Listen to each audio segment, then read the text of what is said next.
मामला निकल करके सामने आया है संभल से। संभल के अंदर एक शख्स है जिसका नाम है राहुल। राहुल जूते का व्यापारी है, ठीक ठाक काम चल रहा है। 15 साल पहले शादी हुई थी, घर में 2 बच्चे हैं। एक लड़की है जो कि करीब 12 साल की है, लड़का है वो 10 साल का है। 2 बच्चे हैं, ठीक ठाक परिवार चल रहा था, ठीक ठाक तरीके से काम चल रहा था। पत्नी है, पत्नी का नाम है रूबी। लेकिन राहुल का किसी के साथ में कोई जमीन विवाद था। कुछ दिन पहले किसी के साथ में कोई जमीन विवाद हुआ था, जमीन को लेकर के झगड़ा हो गया। और इस बीच में घर के अंदर एंट्री होती है 2 शख्स की। एक का नाम है अभिषेक और दूसरे का नाम है सौरभ। अभिषेक और सौरभ वो आते हैं और रूबी कहती कि मेरे भाई ये मदद करेंगे। जैसे आप कहते हैं कि घर में जो है वो इस तरीके से कोई लड़ाई हो गई है और अब किस तरीके से जो निपटा जाए, और आपको कह दिया जाए कि भैया ठीक है, इस तरीके से कोई जानने वाले हैं उनको बुलाते हैं, या कोई मेरे दूर के रिश्ते में भाई है उनको बुलाते हैं। तो अभिषेक और सौरभ इन दोनों की घर के अंदर एंट्री हो जाती है। जिसके साथ में झगड़ा था उसके साथ में बातचीत करके झगड़े को कैसे जैसे तैसे करके उसको कंट्रोल किया, ठीक किया। वो मामला किसी तरीके से शांत हुआ। अब इसके बाद में क्या हुआ कि राहुल के साथ में सौरभ और अभिषेक जो कि बॉयफ्रेंड थे, राहुल पीड़ित है जिसको मारा गया है, सौरभ और अभिषेक वो दोनों बॉयफ्रेंड है रूबी के, उसकी पत्नी के। अब वो दोनों घर पर आते जाते हैं, आराम से खाना पीना सब कुछ साथ में चलता था। राहुल भी उनके साथ में उठता बैठता था और कभी किसी प्रकार का कोई शक राहुल को नहीं हुआ कि किसी दिन उसके साथ में इस तरह की हरकत हो सकती है। मामला चलता रहा, सब कुछ ठीक ठाक चलता रहा, सब कुछ होता रहा। जब वो सौरभ और अभिषेक घर पर आते थे तो बच्चों को कभी चॉकलेट, कभी मिठाई, कभी फल फ्रूट वगैरह कुछ न कुछ लेकर के आते थे, बच्चों को देते थे। बच्चे घूमने चले जाते थे और परिवार जब कोई घर पर होता नहीं था तो रूबी उनके साथ में रहती थी। अब ये सब कुछ चल रहा था, लेकिन धीरे धीरे राहुल को रूबी पर शक होने लगा, यानी पति को पत्नी पर शक होने लगा। और अब बीच में मामला जो है जब थोड़ा घर में झगड़ा, लड़ाई और ये सब शुरू हुआ तो फिर उसके बाद में रूबी और अभिषेक और सौरभ इन तीनों ने मिलकर के एक प्लान बनाया। एक ऐसा प्लान जिसने एक न केवल निर्दोष की जान ले ली बल्कि मानवता को भी शर्मसार कर दिया, कलंकित कर दिया। हुआ यह कि करीब करीब 20 से 25 दिन पहले, करीब 1 महीने पहले अचानक से जो है रूबी वो कहती है कि उनके पति राहुल वो मिल नहीं रहे हैं, गायब हो गए हैं। ये 18 नवंबर के आसपास जो है उसने कहा, तकरीबन 1 महीना पहले जो है वो कहती है कि मेरे पति राहुल वो कहीं मिल नहीं रहे हैं, फोन वगैरह नहीं है, कहीं पर भी उसका कुछ भी अता पता नहीं है, गायब से हो गए हैं। और इसके बाद में करीब 6 दिन के बाद में पुलिस के अंदर इन्होंने रिपोर्ट लिखवाई। 24 नवंबर को इन्होंने मिसिंग रिपोर्ट लिखवाई, लापता की जो है शिकायत देती है कि ऐसे ऐसे मेरे पति, इतनी उम्र है, इस तरह का कदकाठी है और मिल नहीं रहे हैं, दिखाई नहीं दे रहे हैं कहीं पर भी उनका आसपास में। हमने पूछा, खूब अपने लेवल पर हमने जांच पड़ताल कर ली, लेकिन कुछ हासिल नहीं हुआ। 6 दिन के बाद में इन्होंने रिपोर्ट दे दी पुलिस के अंदर, लेकिन उस रिपोर्ट के बाद में एक भी दिन जाकर के ये थाने में फिर से उस रिपोर्ट के बारे में पूछती नहीं है। और यहीं पर जो है वो असली पेच फंस गया। रिपोर्ट दे दी, रिपोर्ट देकर के घर में आकर के बैठ गई। और पुलिस के पास में पहले ही दुनिया भर के काम होते हैं। अगर आप एक बार रिपोर्ट दे दें और अगर आप बहुत सामान्य से आदमी हैं और आपकी रिपोर्ट भी सामान्य है, उस रिपोर्ट में भी कुछ बड़ा अजीबोगरीब नहीं है, तो पुलिस भी ज्यादा हाथ पैर नहीं मारती, सच्चाई है। अगर पुलिस ने शायद हाथ पैर मारे होते तो क्या पता कुछ हो पाता, लेकिन मामला तो उससे पहले निपट चुका था। 18 नवंबर को गायब हुए राहुल और उसके बाद में 24 नवंबर को मिसिंग की रिपोर्ट वो थाने के अंदर दी गई। लेकिन इस बीच में जो है करीब 12-13 दिसंबर को, यानी आज जब हम बात कर रहे हैं तो करीब 8-10 दिन पहले, 8-10 दिन पहले पुलिस को एक नाले के पास में एक शव जिसके टुकड़े थे अलग अलग, हाथ अलग थे, पैर अलग थे, धड़ अलग था, सब कुछ अलग अलग था। तो वो शव के कुछ टुकड़े नाले के अंदर पुलिस को किसी ने बताया कि ऐसे से नाले में कोई आदमी मरा हुआ पड़ा है। पुलिस आती है, तहकीकात करती है, पुलिस नाले को खोलती है। नाले को खोल करके उसमें तहकीकात की तो पता चला कि तो वाकई आदमी का शरीर का टुकड़ा है। फिर उसके बाद में उस नाले को पूरा खंगाला गया। ये कुछ तस्वीरें भी आप देख लीजिए। लेकिन यहां पर बहुत ज्यादा जो है वो पुलिस को टुकड़े नहीं मिले, यानी पूरा शरीर नहीं मिला। कहीं पैर का कुछ हाथ में टुकड़ा मिल गया, कहीं हाथ का कुछ टुकड़ा मिल गया, कहीं धड़ मिल गई, इस तरह से टुकड़े टुकड़े जो है मिल गए। लेकिन कहीं पर कोई भी पूरी तरह से आप ये कहें कि सिर नहीं मिला। मेन जो चीज थी जिससे पहचान हो पाती, सिर से पहचान हो पाती, लेकिन सिर नहीं मिला। अब पुलिस के लिए ये जो केस था ये बड़ा मिस्ट्री बन जाता अगर एक चीज पुलिस को नहीं मिलती तो, और वो था हाथ के ऊपर राहुल का नाम लिखा हुआ था। हाथ पर राहुल का नाम लिखा हुआ था और वहीं से जो है वो पुलिस ने अपनी तहकीकात जांच जो शुरू की। पुलिस ने अलग अलग थानों के अंदर रिपोर्ट भिजवाई कि ऐसे से हमें एक कोई लाश मिली है, उसका टुकड़ा मिला है और उस पर राहुल नाम यहां पर लिखा हुआ है। अब वो तहकीकात जो धीरे धीरे करके आगे बढ़ने लगती है, अलग अलग थानों में रिपोर्ट जाती है कि क्या कोई कहीं पर कोई राहुल नाम का कोई शख्स गायब है क्या।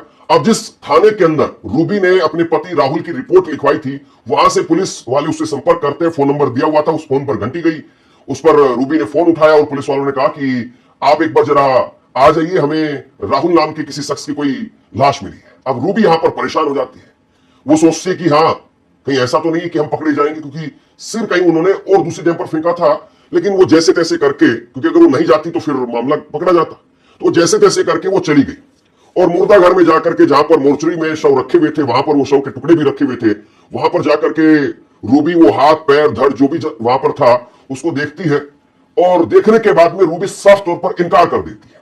रूबी कहती नहीं नहीं ये मेरे पति नहीं है। लेकिन पुलिस, जिसको उस वक्त में जो मिसिंग रिपोर्ट लिखवाई गई थी, लापता होने की जो शिकायत दर्ज करवाई गई थी, उसमें कहा गया था कि ऐसे ऐसे शरीर है, इस तरीके का कदकाठी है, ऐसा रंग है। पुलिस उस आधार पर जब जांच कर रही थी, उस आधार पर जब पुलिस वाले देख रहे थे कि आदमी तो यही मालूम पड़ता है, लेकिन पत्नी मना कर रही है। अब रूबी ने जिस तरीके से, जिस कॉन्फिडेंस के साथ में मना किया, उसके बाद में पुलिस वालों का शक यहां पर रूबी के ऊपर गहरा गया।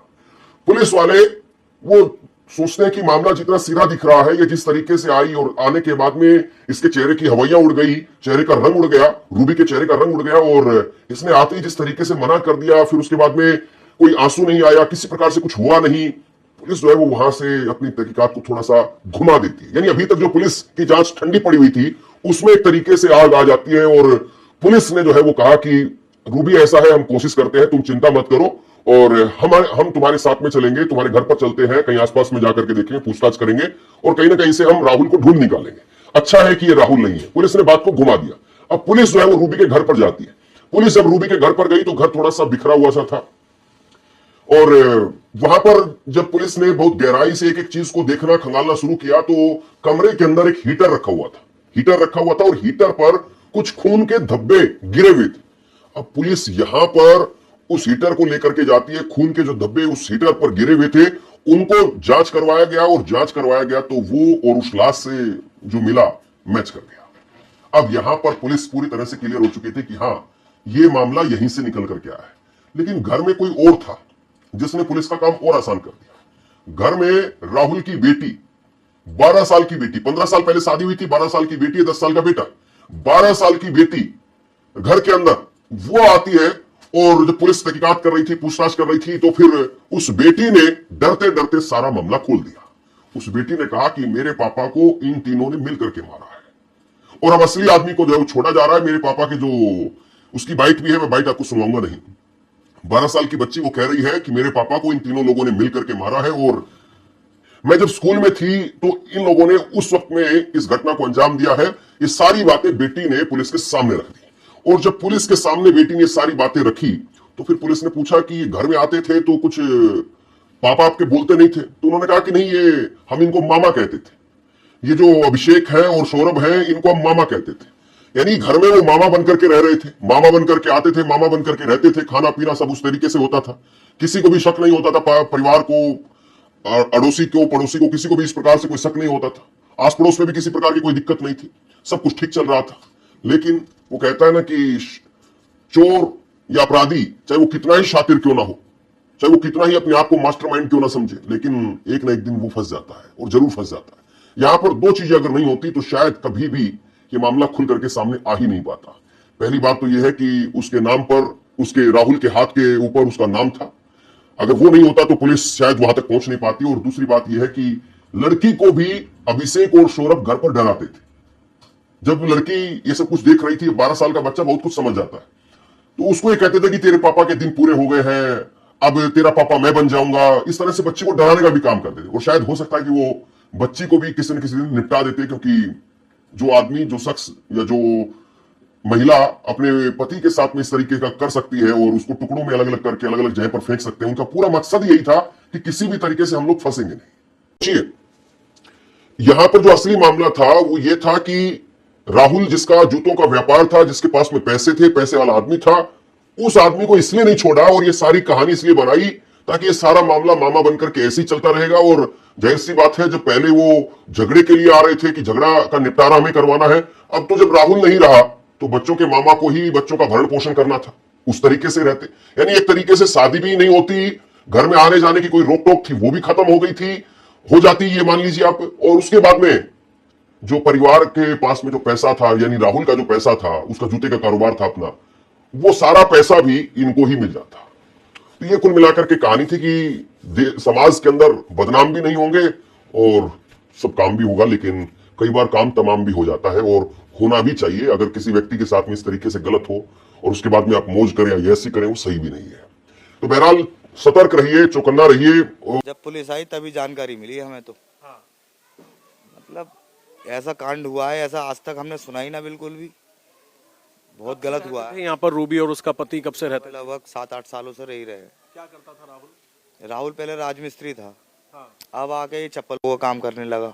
अच्छा। हाँ, फिर चप्पलों का काम करने लगा तो आने जाने लगा रहा भाई, इधर उधर से आदमी आते माल देखने, तभी उसका कनेक्शन हो गया होगा उससे। तो गौरव भी क्या इसी इलाके का रहने वाला है जो बॉयफ्रेंड था? उसके बारे में जानते हैं आप? गौरव भी इधर के रहने वाला है। मैं नहीं जानता हूँ उसके मामले में कुछ भी। अच्छा। हाँ, मैंने तो कभी कभार इधर हमारा आना जाना ही नहीं होता बिल्कुल भी। जब पुलिस आई तो क्या पता लगा? क्योंकि बता रहे हैं कि बहुत बुरी तरह से मारा है, बॉडी के टुकड़े किए हैं। कौन कौन रहता था घर में? घर में तो 2 बच्चे और 2 मम्मी भी है, बस ये 4 जने रहते थे बस, और कोई ना रहता था। और भाई उसके आशिक वगैरह आते जाते रहते होंगे। तो मैं देख रहा हूँ कि इलाके में थोड़ा सन्नाटा सा है। मतलब ऐसा तो हो गई, जब इतना बड़ा कांड हुआ है तो सन्नाटा तो हो गई। हर आदमी घबराया हुआ है कि बताओ ऐसी वारदात हो गई हमारे मोहल्ले में। जो की फैमिली भी आसपास ही रहती थी यहाँ पे? हाँ, उसके भाई वगैरह रहते हैं पड़ोस में ही, लेकिन वो लोग उससे मतलब न रखते हैं बिल्कुल भी। अच्छा। हाँ, बिल्कुल भी मतलब न रखते हैं वो लोग। तो कारण यही लग रहा है कि उसके कहीं संबंध थे, यही संबंधी थे तभी तो क्या है ऐसा, संबंधी थे उसके गौरव से ही अपने। पुलिस ने सीसीटीवी वगैरह भी चेक करे होंगे जाते हुए कि कब कब बॉडी को ठिकाने लगाया? करे होंगे। मैं तो बाहर था उस समय पर। क्या क्या घटना होती थी जब आपकी पापा घर में लड़ाई होती थी? कभी कभी होती थी। तो कौन कौन लोग आते थे? गौरव मामा, सर मामा और हमसे सौरभ जो है ना, जिसका नाम अभिषेक है, वो हमसे ये कहते थे कि बस कुछ महीने की बात और है, फिर मैं आपको पालूंगा, मैं ही आपको रखूंगा, फिर बीच में से तुम्हारे पापा काटा हट जाएगा। तो क्या क्या लेकर आते थे घर में? घर में खाने के लिए ब्रांडेड खाना लाते थे और वो लाते थे चॉकलेट वगैरह। अब ये जो घटना हुई है आपके पिताजी के साथ में, तो इसमें आप क्या कार्रवाई चाहती हो? हम ये चाहते हैं कि जिसने भी ये करा है, 3 जने हैं ये, हमने सुना है। कौन कौन? अभिषेक और गौरव और रूबी। रूबी कौन है आपकी? जी हाँ, मम्मी है। मैं ये चाहती हूँ जिसने भी मेरे पापा के साथ करा है उसे फांसी होनी चाहिए। तो बेटा जो है ये जो जिस दिन करा था, ये आप घर पर नहीं थे? नहीं, ये कांड हुआ था नहीं, हम स्कूल थे। स्कूल में थे। तो जो है जिस तरीक़ा से ये लोग आते थे घर में, तो आपने कभी कहा नहीं कि जो घर में क्यों आते हैं मम्मी है? हम कहते थे पर वो धमका कर रखती है। कौन? मम्मी। और जो लोग आते थे वो क्या कहते थे? वो क्या बोलते, जिसका नाम गौरव है, वो तो कुछ नहीं कहते थे, वो बेचारे गरीब है, वो हमारे पैसों का लालच देते थे। इसका नाम अभिषेक है। अभिषेक जो है तो वो और भी जो खूनी है ना हमारे पापा का, उसे छोड़ा जा रहा है। कौन? ये अभिषेक जो है उन्हें छोड़ा जा रहा है, जो खूनी है हमारे पापा का, और जो खूनी नहीं है उन्हें पकड़ा जा रहा है।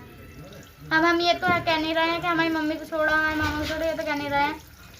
लेके जाओ, तीनों को लेके जाओ, तुम तीनों को फांसी दो, कुछ भी करो, पर तीनों को सजा मिलनी चाहिए ना। तो ये कितने समय से आते थे आपके घर पे, जो नाम बता रही हो आप? ये आते थे,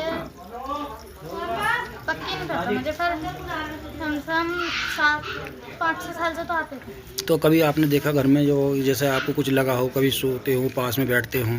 हाँ, हमारे कमरे में से बाहर निकाल देते थे। कौन आते थे जब अभिषेक आते थे, कमरे से बाहर निकाल देते आपको? मैं कभी चीज के बहाने भेज देते थे। तो वो अकेले जाते थे? आपके पापा इस बारे में कुछ नहीं कहते थे? नहीं, ये पापा नहीं होते थे। पापा नहीं होते थे।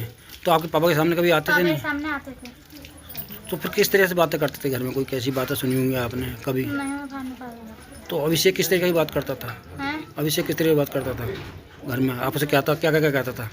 वो मुझे नहीं पता। नहीं, आपने कहा था कि हमको पालने के लिए कह रहा था। हाँ, वो ये कह रहे थे कि कुछ महीनों की बात और है, मैं ही पाल करूँगा, मैं ही रखूँगा। जनपद संभल के थाना चंदौसी क्षेत्र में आज से करीबन 1 महीना पहले 18/11 तारीख को 18 नवंबर को रूबी नाम की एक महिला ने गुमशुदगी दर्ज कराई थी और उस महिला के द्वारा बताया गया कि उसके पति है वो कहीं गायब हो गए हैं। उसके कुछ दिन बाद में यहाँ एक नाले में एक डेड बॉडी मिली जिसमें उसके पाँव नहीं थे, हाथ नहीं थे, सिर नहीं था, इस तरह की हथकटी जो डेड बॉडी है उसको पुलिस ने शव को कब्जे में लिया, उसका पोस्टमार्टम कराया, उसका डीएनए भी प्रिजर्व कराया उसका, और फॉरेंसिकली उस बॉडी को पूरा एग्जामिन किया गया था। उस बॉडी पे राहुल नाम लिखा था। पुलिस के द्वारा बाद में आसपास के जनपदों में, जनपद के विभिन्न थानों में राहुल नाम की जितने भी मिसिंग्स थे उन सबको स्टडी करवाया, तो पता चला कि ये राहुल, इसका मोबाइल भी उसी दिन से बंद था, और गहनता से जांच करने पे पता चला कि राहुल की पत्नी जो रूबी है उसी ने ही राहुल की हत्या की थी, और उसने अपने बॉयफ्रेंड जिसका नाम गौरव है उसके साथ मिलके, जिनको उसने मृतक ने रंगे हाथों पकड़ लिया था अवैध संबंध बनाते हुए, उसके बाद में इन लोगों ने उसको अपने रास्ते से हटाने की ठानी थी। इन्होंने हथौड़े से और लोहे के अन्य औजारों से वार करके उस व्यक्ति को मारा था। उसके बाद में ग्लेंडर लाके उस व्यक्ति को धड़ वगैरह वो काटा था। एक पार्ट को है उन्होंने नाले में फेंक दिया था और बाकी को उन्होंने राजघाट में जाके वहाँ पे प्रवाहित कर दिया था। इस प्रकार इन दोनों व्यक्तियों को, जिनके नाम गौरव और रूबी, इन दोनों को गिरफ्तार करके आज जेल भेजा जा रहा है। इनके पास से जिस ग्राइंडर का यूज करके इन्होंने कटर से काटा था वो भी बरामद हुआ है, और जिन हथौड़ों और इन चीज़ों से उन्होंने उसके सिर पे वार किए थे वो भी पुलिस को बरामद हुए हैं, और पन्नी वगैरह जो इन्होंने चंदोसी की विभिन्न दुकानों से खरीदी थी उन सभी जगहों से सारे सबूत हैं वो पुख्ता करने के बाद में पुलिस के द्वारा यह कार्रवाई अमल में लाई जा रही है। उसके अलावा जो मृतक था उसकी भी डेड बॉडी के डीएनए भी लिए गए हैं, ताकि इनके बच्चों से उस डीएनए को मैच करवा के प्रभावी पैरवी करके इसमें सजा दिलाने का प्रयास भी किया। सर, किस तरह के बैग में जो बॉडी पाई गई? इन लोगों ने पॉलीथीन के बैग में जो आधा कटा धड़ है उसको फेंका था नाले के अंदर, और ऐसी जगह पे भेजा था, रखा था सुनसान जगह पे, जहाँ कोई सीसीटीवी कैमरे नहीं है। प्रॉपर रेकी करने के बाद में इन्होंने उस जगह पे डेड बॉडी को फेंका था। सर, ये राहुल कहाँ का रहने वाला था? और जो राहुल की बेटी है उसका कहना है कि अभिषेक का भी नाम ले रही है कि उसने हत्या की है, क्या कुछ और इसमें खुलासा हो पाएगा? राहुल चुन्नी मोहल्ले का रहने वाला था। इसके पास ही में गौरव नाम का व्यक्ति रहता था जिसका रूबी से अवैध संबंध थे, जो राहुल की पत्नी है, और इन अवैध संबंधों के प्रकाश में आने के बाद ही राहुल ने जब अपनी रूबी को और उसके अपनी पत्नी को जब डांटा तो उसके बाद में इन लोगों के द्वारा ये कृत्य। बाकी के जो पार्ट्स हैं बॉडी के, क्या वो मिल पाए हैं? वो मिलने मुश्किल है, क्योंकि वो उन्होंने नदी में प्रवाहित कर दिए थे, लेकिन इसकी डेड बॉडी से डीएनए प्रिजर्व किया गया है, जिसको पुलिस के द्वारा जो है वेरीफाई करवाया जाएगा, और ये मुकदमे को पुलिस ने ही पंजीकृत किया है ताकि इसमें प्रभावी पैरवी करके सजा दिलाई जा सके।